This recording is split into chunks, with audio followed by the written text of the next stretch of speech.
Lord. जब नूह के समय में परमेश्वर ने देखा, उत्पत्ति अध्याय 6 उसकी 5 आयत में लिखा हुआ है, ठीक है। तो परमेश्वर ने जब संसार में देखा, पृथ्वी पे देखा, मनुष्य जाति पे नजर डाला, तो क्या देखा कि मनुष्य जाति के मन में जो कुछ उत्पन्न होता है वो बुराई होता है। जो भी कुछ करते हैं वो बुरा ही कर रहे हैं, पाप ही कर रहे हैं।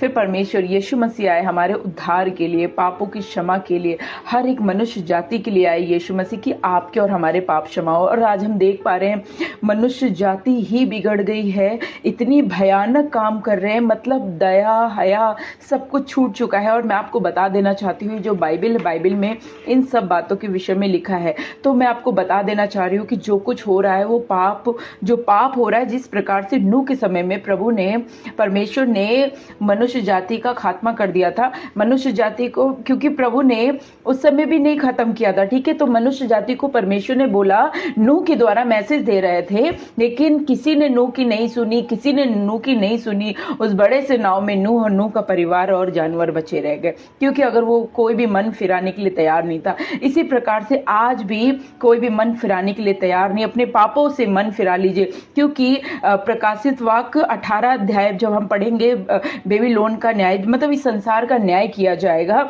जो कुछ हो रहा है इसमें वचन में लिखा है, प्रकाशित वाक्य 18 अध्याय उसकी 8 आयत में लिखा हुआ है, इस कारण एक ही दिन में उस पर विपत्तियां आ पड़ेगी, अर्थात मृत्यु और शोक और अकाल, और वह आग में भस्म कर दी जाएगी, क्योंकि उसका न्यायी प्रभु परमेश्वर सर्वशक्तिमान परमेश्वर है। जिस प्रकार से आज मनुष्य जाति पाप कर रही है, आज आपके पास समय है कि आप लोग निकल आइए। मसीह समाज के लिए परमेश्वर एक वचन को देना चाह रहे हैं, मनुष्य जाति के लिए, जो मसीह समाज है उनके लिए जो परमेश्वर का वचन है, असमान जुए में ना जुतो। 2 कुरिन्थियों 6 अध्याय मैं आपको यहाँ से पढ़ के बताती हूँ, ठीक है। 16 अध्याय से, मैं उनमें बसूंगा और उनमें चला फिरा करूंगा, और मैं उनका परमेश्वर होऊंगा और वे मेरे लोग होंगे।